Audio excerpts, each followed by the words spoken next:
come on over here. Hey, been picked out of the pack, boy. You're about to have a new home. Max! Sarah? Hi. Gosh, how are you? Great. I haven't seen you in ages. You look different. So what, you on your way to work too? I am. New World Imports. First day. Wow, New World. That's impressive. You've heard of them? Absolutely. Right. So what division are you going to be working in? Customer service. Really? Yeah, I asked for it. I figure it's got to be the best way to find out what people out there really want, you know? Yeah, makes sense. Yeah. Well, listen, I got to run, but let's have lunch sometime. Yeah. Catch up on old times. I'd like that.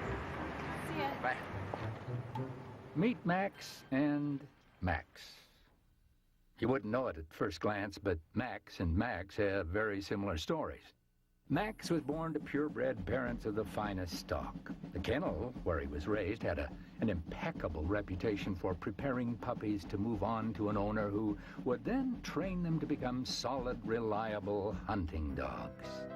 Max was born into a hardworking family where there was a strong emphasis on education. Max loved school, did well, and received a scholarship to a noted university, graduating with honors. So here we have Max and Max, both prepared, full of enthusiasm, and ready to make a contribution. Max couldn't wait to meet his new master. He imagined himself on a crisp autumn morning, moving slowly through the tall grass. Suddenly, he locks onto the scent of a game bird. The voice of his master rings out in praise. Good boy, Max. What a dog. Likewise, Max could just see himself, after several fulfilling months on the job, enter his workstation one day to the applause of his fellow workers. There, placed on the keyboard of his computer, is a plaque recognizing him as Customer Service Rep of the Year. Such were the dreams of Max and Max, dreams of service and meaningful contribution. Enter into our story Mr. Harold. Mr. Harold is the manager of the customer service department at New World Imports. He's also the new owner of a hunting dog.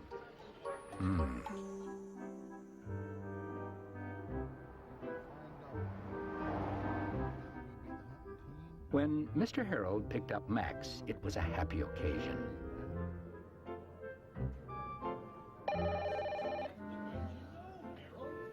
If you've got all these really great ideas, then put them to work in your own department, okay? Likewise, when Max arrived at New World on his first day, Mr. Harold greeted him in an atmosphere of great warmth and welcoming. Mr. Harold talked to Max about his new home, about hunting, and about, well, life in general. Max listened. In his office, Mr. Harold told Max about the company's goal to put the customer first. Service, service, service, he said, as he showed him a nice custom version of the department mission statement hanging on his wall. And Max listened. Time went by. You ready to work on our basic skills this morning, boy? Max learned quickly. Sit, stay, lie down, front. All these were performed without hesitation. More than anything else, I want you to learn to stay on the lawn. Got that? I didn't buy you to go running and jumping in the water any old time you want. That's for me to decide. Then why did you buy me? He thought. Meanwhile, Max became intimately familiar with the higher meaning of practices and procedures. And they request something that falls outside of the guidelines. What do you say? I say, I'm sorry, ma'am, or sir, but company policy doesn't allow me to do that. What is that referring to in this case, sir? Doesn't matter. It doesn't? Absolutely Then not. why did you hire me, he thought. And time went by.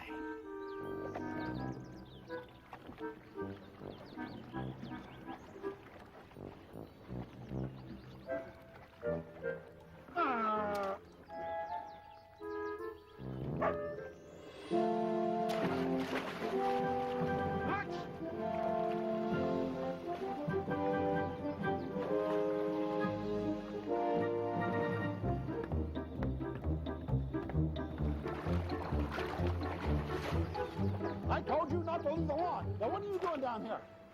Now, you get right back up on that lawn before I take a newspaper to you. Go on, you get. Get up on that lawn. Max was stunned. All he had on his mind was helping Mr. Harold. He had all this breeding, all this built-in know-how to put to use. The hat falling in the water was the perfect opportunity to be of service. So why is he so upset? He wondered.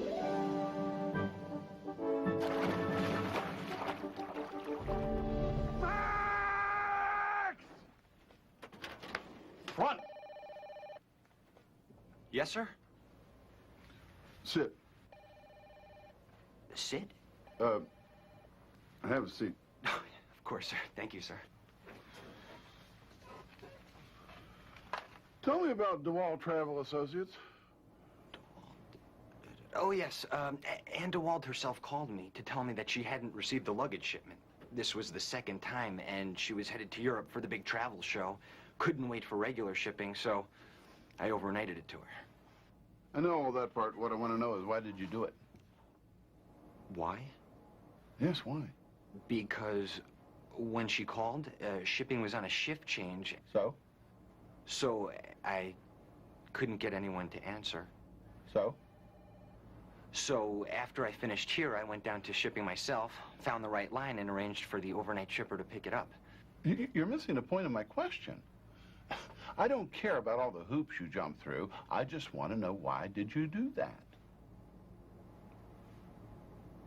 Service, service, service, sir. Don't quote company policy to me, young man. There's a larger issue here. I agree. In fact, I wanted to know if I could make a few departures from company guidelines, maybe for a 30-day period or so, track the results and see if the callback and referral margins go up. And maybe we could set you up on your own floor. Hire support staff, create a new line item in the corporate budget. Get your own job figured out first, Max. Then you can start worrying about mine, okay? Yes, sir. Now, Mr. Harold wasn't really a bad man, you see. In fact, he was really quite average. He just had a certain way of looking at his job, and he wanted those who worked for him, all those who worked for him, to look at their jobs in just the same way. Go get it, boy!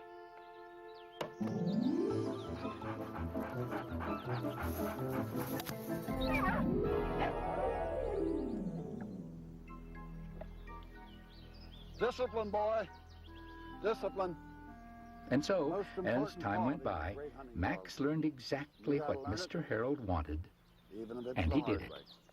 Likewise, Max put his all into following what seemed to be the real New World guidelines of customer service.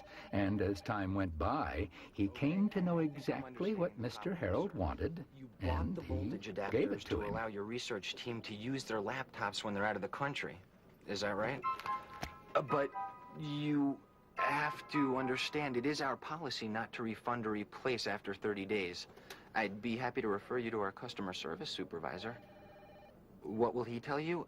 I suspect he'll tell you the very same thing, sir. Very well then, sir. We thank you and we appreciate your business. Not that we'll ever get any more. What was that? I'm sure we'll see more and more. The days passed by. Things were going smoothly, just like Mr. Harold liked them to go. But then, one day... It's your big day, boy. You're going out in the fields. You're going to learn from the pros. So, you're going to get a chance to finally show what you can do. Oh, it's a challenge, I admit. But like we always say around here, challenge is just an opportunity we didn't ask for. So I want you to go out there and remember everything you've learned. Everything I've taught you. There are old customers out there we haven't heard from in a long time. Old friends. And you're going to go out and retrieve them for me. You're finally going to get to do what you've been trained to do. So, get out the elbow grease, strap yourself in, and go get it. The oration was meant to be motivating, no question, even inspiring.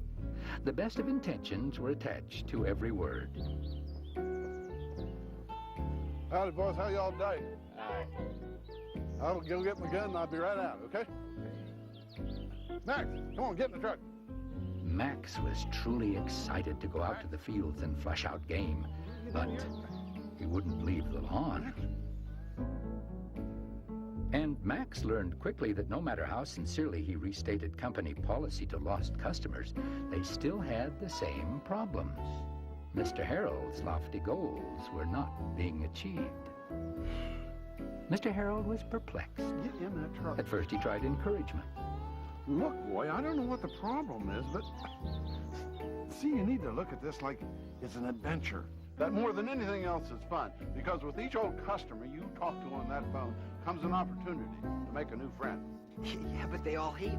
Oh, I remember you. No, you're the one who said no. I understand, I do, but see those guys? They want to go. They're ready to go. And see their dogs? Their dogs are ready to go. You don't see those dogs lying around with their chins on the ground, do you? The question I'm starting to ask myself now is, why am I paying you the kind of money I'm paying you when this is what I get in return, huh? Can you answer me that? You are supposed to be the best that money can buy. And look at you. I give you your big chance, your big opportunity to show what you can do, and this is what you do with it? Come on. There's all that brains and education and ambition you walked in here with a few months ago.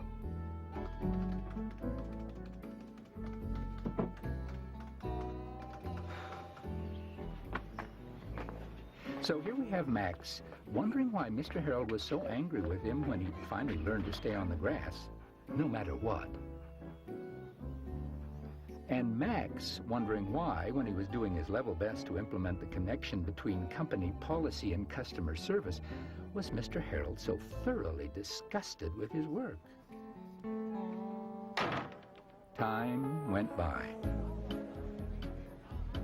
And one day, Mr. Harold's boss decided that what was lacking in his assignment to bring back old customers was teamwork. So he suggested to Mr. Harold that he throw a little party for all the customer service reps. Why don't you do it in your own backyard, he said. It'll give it that personal touch. And so he did.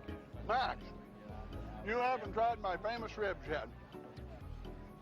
Well... They'll melt in your mouth. Best thing you ever ate. My hunting dog, and I use the term loosely, loves them. So, if the dog likes them, well, then I should like them. Makes sense. Thank you, sir.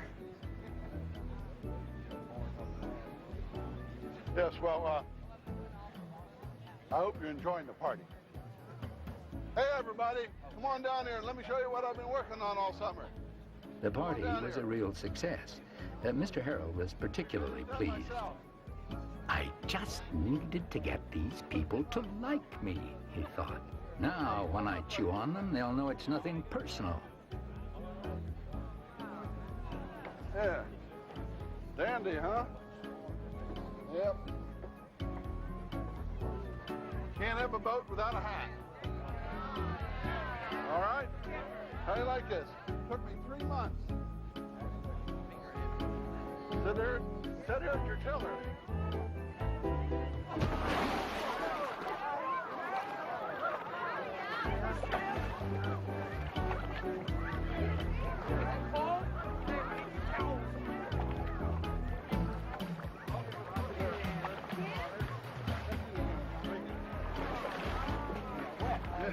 You don't go on the party. Just go on the party. I'll go change. Yeah, I'm fine. You know, just go on. I'll go change, and I'll be all right.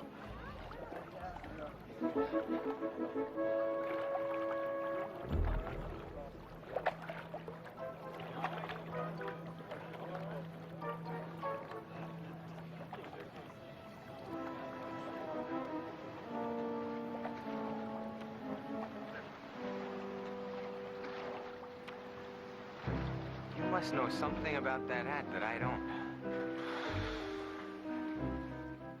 There was an interesting connection felt by Max and Max on that summer day, though neither of them really knew what it was.